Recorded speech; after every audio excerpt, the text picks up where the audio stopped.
नमस्कार, मैं हूं सिद्धि सिंह और आप देख रहे हैं आगाज एक्सप्रेस। प्रयागराज में आयोजित होने वाले महाकुंभ 2025 की तैयारियां जोरों पर है। जापान, स्पेन और नेपाल से आए संतों ने योगी सरकार द्वारा इसे दिव्य, भव्य, स्वच्छ और डिजिटल बनाने के प्रयासों की सराहना की है। अतिथि देवो भव की भावना से प्रभावित ये विदेशी मेहमान आयोजन की व्यवस्थाओं और सनातन संस्कृति के इस पर्व से गहरे तौर पर प्रेरित हो रहे हैं। जैसे जैसे महाकुंभ का समय नजदीक आ रहा है, अखाड़ा सेक्टर में साधु संतों का जमावड़ा बढ़ता हुआ दिखाई दे रहा है।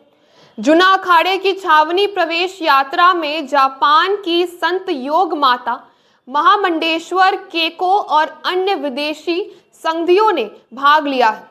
योग माता ने महाकुंभ की तैयारियों को अद्भुत बताते हुए कहा कि परिवहन, हवाई संपर्क व्यवस्था अत्यंत उत्तम है और ये आयोजन सनातन धर्म की महानता को उजागर करता है।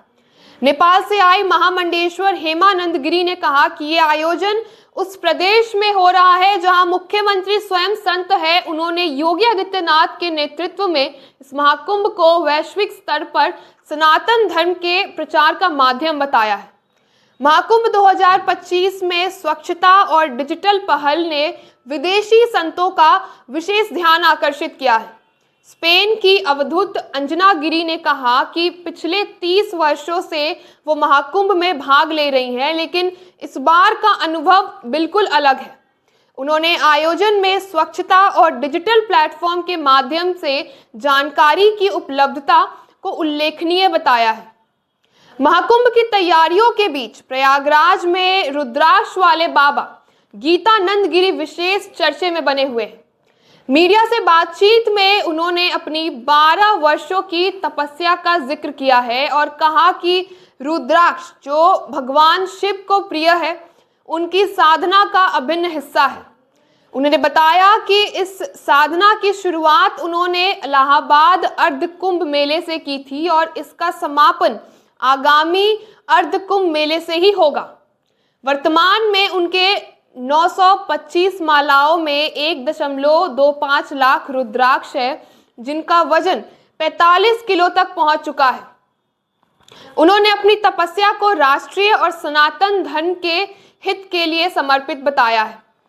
महाकुंभ के लिए श्रद्धालु अब रोडवेज बसों की रिजर्व बुकिंग कर सकेंगे। इसके लिए उनके दूरी के अनुसार किराया पहले से ही जमा करना पड़ेगा।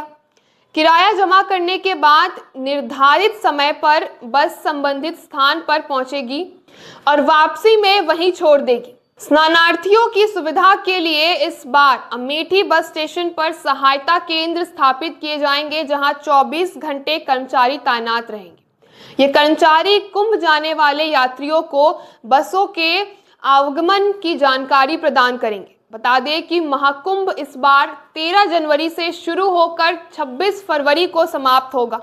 इसकी सफलता न केवल ब्रांड यूपी के लिए महत्वपूर्ण है, बल्कि राज्य को $1 ट्रिलियन की अर्थव्यवस्था बनाने के प्रयासों में और भी ज्यादा बढ़ावा देगी। ये मेला प्रदेश की महिला स्वयं सहायता समूहों के लिए आर्थिक लाभ का अवसर बनेगा और अनुसूचित जाति, एससी और अन्य पिछड़ा वर्ग ओबीसी को साथ लेकर चलने का एक विशेष रास्ता बनेगा और एक संदेश भी दिया जाएगा। ये दोनों पहले 2027 में भाजपा की लगातार तीसरी सरकार बनने की मुख्यमंत्री योगी आदित्यनाथ की उम्मीदों के लिए बेहद अहम है। उत्तर प्रदेश सरकार का अनुमान है कि इस बार महाकुंभ में लगभग 40 करोड़ श्रद्धालु पहुंच सकते हैं। सरकार इन तैयारियों को प्रदर्शित करने के लिए विदेशों और अन्य राज्यों की राजधानियों में रोड शो आयोजित कर रही है। इस रोड शो में प्रदेश के बुनियादी ढांचे जैसे देश का सबसे बड़ा एक्सप्रेसवे नेटवर्क, काशी विश्वनाथ धाम गलियारा, अयोध्या के राम मंदिर निर्माण और सांस्कृतिक पुनर्जागरण के प्रति सरकार की प्रतिबद्धता को दिखाया जा रहा है। महाकुंभ मेले के लिए रेलवे ने भी अपनी पूरी तैयारी कर ली है और श्रद्धालुओं को महाकुंभ तक पहुंचाने की एक जिम्मेदारी उठा ली है। पुण्य स्नान के लिए प्रयागराज की यात्रा के लिए विशेष ट्रेनें चलाई जा रही है। हालांकि इनमें भीड़ के कारण सीटें पाना थोड़ा चुनौतीपूर्ण हो सकता है और ये मुश्किल हो सकती है।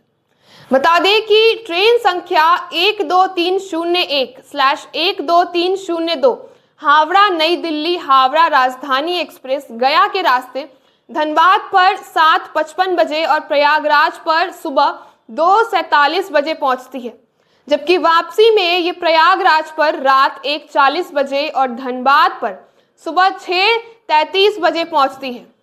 ट्रेन संख्या 12311/12312 हावड़ा कालका हावड़ा नेताजी एक्सप्रेस धनबाद पर रात 1:45 बजे और प्रयागराज पर सुबह 10:40 बजे पहुंचती है। वापसी में ये प्रयागराज पर शाम 5 बजे पहुंचती है और धनबाद पर रात 3:17 बजे पहुंचती है। ट्रेन संख्या 12308/12308 हावड़ा जोधपुर हावड़ा एक्सप्रेस धनबाद पर सुबह 3:20 बजे और प्रयागराज पर दोपहर 12:15 बजे पहुंचती है, जबकि वापसी यात्रा में ये प्रयागराज पर शाम 3:40 बजे और धनबाद पर रात 12:10 बजे पहुंचती है। तो ऐसी कई ट्रेनें लॉन्च की गई है जो महादेव की नगरी प्रयागराज तक जाएगी महाकुंभ के मेले में। तो ऐसे तमाम खबरों के लिए जुड़े रहिए हमारे साथ और देखते रहिए आगाज एक्सप्रेस।